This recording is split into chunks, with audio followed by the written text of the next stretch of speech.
Hello guys, so today we're gonna do a very quick review and unboxing of the new MSI RTX 4070 Gaming X Trio.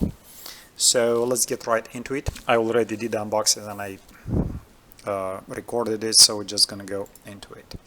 So when you buy the card, you basically get the box pretty standard. Everything gets packed really good.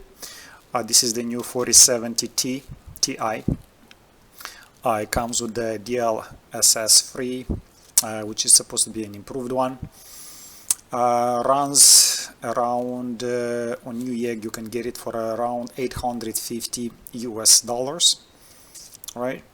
And I'm gonna, for all the cards that are on the market right now, Gigabit, Asus, MSI, I decided to go with this one for a couple of reasons.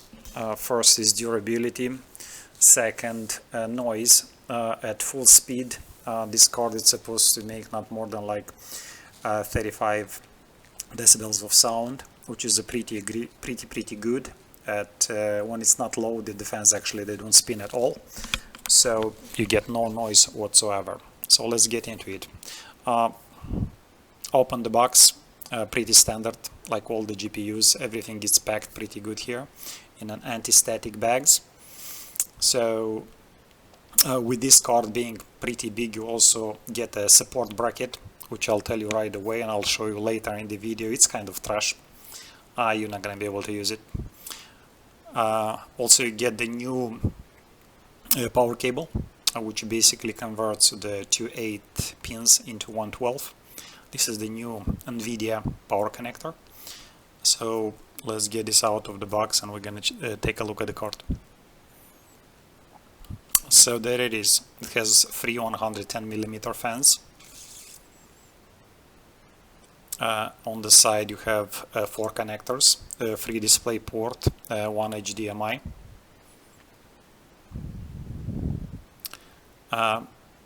On the top you have the 12-pin connector I was talking about. So if you're looking to get this card, you don't need to worry about how you're going to connect it to your existing system, because that adapter is included in the box. The only thing you need to worry about is the PCU. You may need to make sure you're going to have at least 750 watt of power. This is the support bracket right here. Yeah, that's the connector.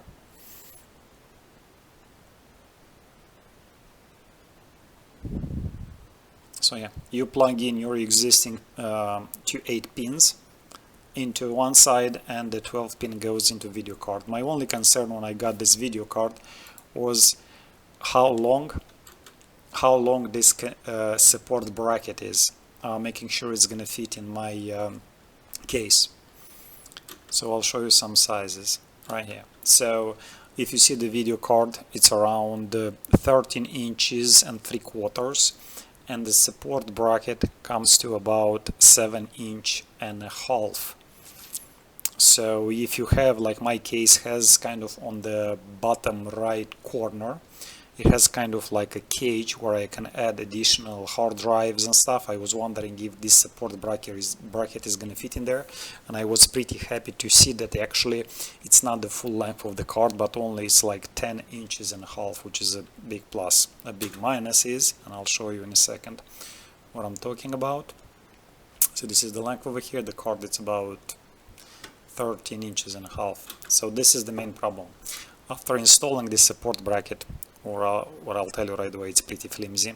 I don't think this support bracket was made for this video card specifically.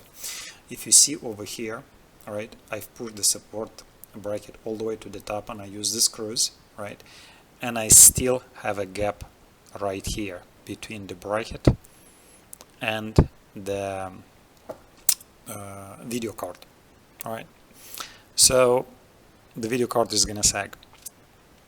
What you can do in this case, with what I did, I've ordered another support, one of those standing sticks that works way better than this support bracket that came from the manufacturer. I'll tell you right away, this bracket is trash, you don't want to use it. I've tried to move this a little bit more up, see, right here, this bolt. But if you move it a little bit more up, these ones are not going to fit here. So you actually face to move it all the way up here. But in this case, your video card is your support bracket is gonna go kind of angled, and you're not gonna be able to use it. So I assume this originally was made for the 4080, 4090 RTX cards, and not for the 4070, which is a little bit thinner. So keep this in mind. You'll have to do some work around, like add maybe another cushion over here. But I think this is trash. Just get one of those support sticks which work way better. Okay, now let's go to the specs on this card. Okay, so from the manufacturer website right here, it comes, you can go through it and see all this stuff. It's all the LEDs and beautiful and stuff, and it's pretty slick, looking good. It has 6 heat pipes that keeps the GPU pretty cool actually, and it has some exhaust vents over here in the back that make the card run pretty cool. So what I'm gonna, you can read all this stuff on their website. That has the new Torx Fan 5, which I don't see a big difference between this one and the 4.0. I think they're just rebranding with every new card release, right? I think it's kind of all the same stuff. The MSI releases released 3, I think, of these cards. Ventus, this one, Gaming Trio, that comes in X version 2. And the high-end one. The only difference between all these cards is basically the boost speed between the Trio and Trio X. Ventus, it's a lower quality card. I've looked at the specs on it and I kind of didn't like it, considering the other stuff it has. So what I was looking when I got this card was the back plate right here, right? Ball bearing fans and the zero frozen. Zero frozen means that the fans, they don't spin if the card doesn't hit a required temperature, which is basically a good thing. No noise whatsoever coming from the case. What this card has and the Ventus doesn't is the high efficiency carbon inductors, HCIs, which is going to reduce the noise from the coils coming from the card. That's a big plus too. Also, it has a dual BIOS. You can switch it in the gaming mode or silent mode. Both modes actually, they support the boot speed up to 2745. By default from the factory, the switch on my card was in the silent mode. I left it there, didn't change it because it's, I don't think I need more than that. Another big plus versus Ventus is the die-cast anti-bending plate, which is actually a better one versus the plated one on the Ventus. So these are the reasons I went with this card. A picture shows that this support bracket, it's supposed to fit perfectly with this card. As you saw it from the picture, it actually doesn't. This is a minus.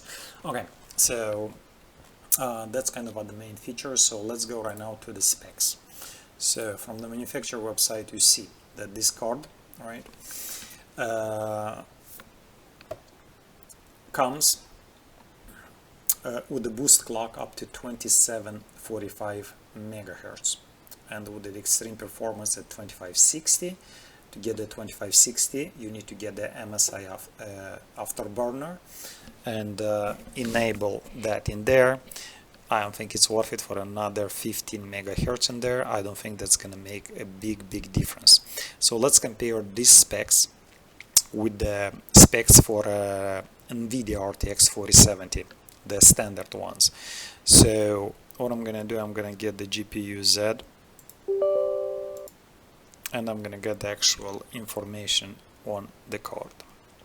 Okay, so now I'm just gonna talk the stuff that makes this card a little bit different than the standard RTX 4070 Ti GPU. right? You can look up all the other specs, how many CUDA processors have and stuff like that. All this is kind of standard. So what makes it different, it's actually the speed. If you can see the default clock, it's at 2310 right here. So is the base clock, and on a standard RTX non-overclocked GPU. Now the difference comes from the boost clock. Now this card gets a boost clock by default up to 27.45 megahertz. Now keep in mind, it doesn't matter if you're going to put the card in silent or gaming mode, the card is still going to be boosted up to that. Silent and gaming mode, basically it's going to make your fans work a little bit different. That's going to be it. So the boost clock of 2745 brings this card to a texture fill rate of 658 gigatexels versus a 626, and it brings the pixel fill rate to 219 versus 208 on a non-overclocked card. This is quite a bit of performance gaining there. So let's check this, how these numbers are comparing to an RTX 3090. So on an RTX 3090, the pixel fill rate is 208 versus 219 on a MSI 4070 Ti Gaming X, and the texture fill rate on a 3090 Ti is 625 versus 658. So you can see both texture fill rate and the pixel fill rate on a RTX 4070 Ti are higher. 4070 Ti Gaming X specifically from MSI. These numbers are higher than on RTX 3090 non-OC Ti GPU. Why this is important? Basically, you're gonna get higher FPS rates in there and a smoother gameplay, which is gonna help basically quite a bit during the gameplay. So what it does actually, if you're gonna see it from this graph right here, that let me go to this one right here. The RTX 4070 Ti non-overclocked sits right in between with the relative performance of RTX 3090 and RTX 3090 Ti. Alright, this is non-overclocked. If you overclock that, you get actually closer to the 3090 Ti. So this card will be the equivalent of 3090 Ti in performance. Other than that, the minus on this card will be the memory bandwidth, because it has a bus of only 192-bit. The 3090 Ti will get way higher, basically twice the bandwidth of RTX 4070 Ti. You need that if you're planning to do 4K, 8K video games, which is, again, not sure if you're gonna need that much a video card memory for that. For instance, I was running this card in Battlefield 2042 game, and I've set that game at 4K. Let me see if I can find that video over here, and I'll show you the difference. What is it talking about? Okay, right here. So what I did basically, well, don't mind the frame rate here, because my rig is still on an i7 7700 processor. I'm getting ready to upgrade that. I'm still just messing up a little more this processor, see how much more fun I can have with it. So I'll show you this video right here. So I was running this in 4K, right? So let's switch to here, and I'm gonna pause that. So what you're gonna see right here is that in 4K the GPU memory usage went to 8 gigabytes. The the GPU usage went to 83%, right? So even in 4K in Battlefield 2042, it didn't use the whole 12 gigs of memory from the card. It went about 75% only, while the GPU went to about 80%. Now these are just relative numbers. Like I said, with the better processor you're gonna get different numbers, but I think memory usage is gonna be kind of the same. So if you're looking to do 4K and maybe in the future 8K, you may want to consider a 4080 or a 4090 video card. I think personally this video card is going to be enough for a 4K gameplay at around 80 to 100 FPS, which I think is plenty based on the game, of course. So it's up to you if you want to spend the extra money or not.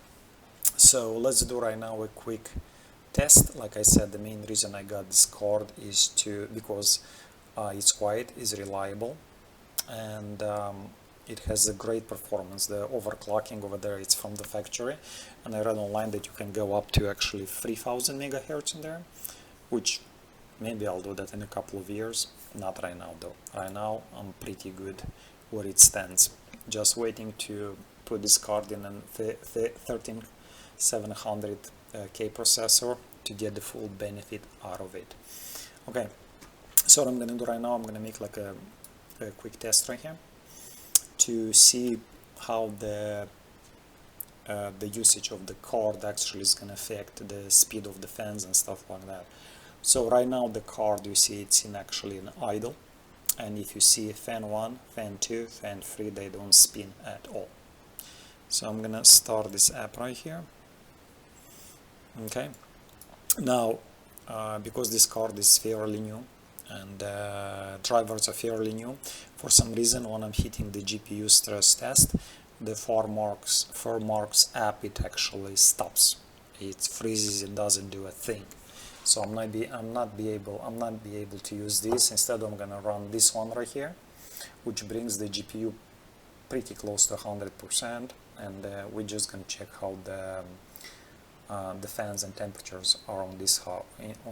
Okay, so I am in a room right now at about 72 degrees. So at 72 degrees environment temperature, this card right now runs at about 72 Fahrenheit degrees, right? Keep that in mind, not Celsius. So at that environment temperature, the GPU, it's at 36 Celsius, no fans working. So let's do this thing here. Let's see how that's gonna show up stuff. Okay, so we're running this test over here. As you see, the clock went to 2500. It didn't go all the way to the 2745. The GPU load, it's at 96%, all right, and the GPU temperature jumped to 64 Celsius, and the fan speeds, you see they're at about 34%. Okay, so at about a third of the actual speed with the GPU load at 97%. Still, this is running right now in basically non-overclocked mode, right? Because I cannot run that full test. For some reason this application crashes. But to estimate, let's say if the GPU is going to be running at, let's do it again.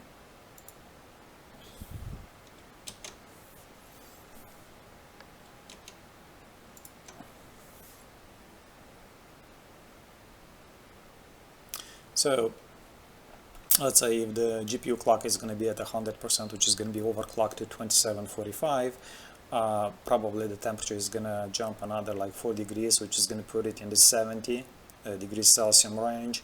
And probably you're looking at the fans.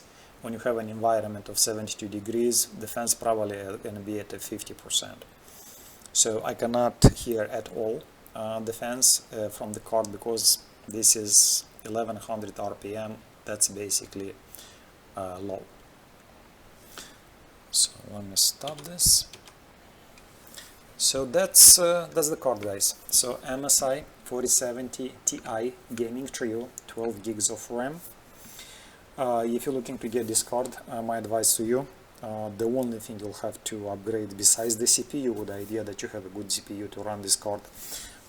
If you're gonna look into that, if you want to take a quick look what CPU it's recommended for this card, let's do a quick thing here. CPU bottleneck. So there's this pretty good website here actually. Let's do a quick calculation, right? They still don't have the 1300, so we're gonna go with the 12700K, let's say. They don't have the 4070 Ti. Let's choose this one, and let's go with the resolution of, everyone in the future is gonna try to play 4K, so let's go 4K, right? What is that? Right, and let's do some math here. So let's see. So with the idea that you're gonna use a 12700K with this, which is with the RTX 4070 Ti, which is kind of the equivalent of 3090 Ti, you're gonna get 0% bottleneck in 4K environment. Alright, if we're gonna switch the environment to, if you're planning to use this card in a 1440p environment, then in this case a 12700K will give you, the CPU is going to be bottlenecked by about 20%. Now if you're looking to upgrade to the new 1300 series CPU, keep in mind 12700K, it's about 7% slower than a 13600K. So if you're looking to get a 13600K with this GPU, you're probably looking somewhere between 10 to 15% CPU bottleneck at 1440p resolutions. You're not gonna have any bottleneck at 4K resolutions with any 1300 series CPUs. So 1440p will give you probably a 10 to 15% bottleneck with the 13600K processor. Okay, that's the card, guys. Shoot me a message if you have any questions about the card, and hope you're gonna like the video. Thank you.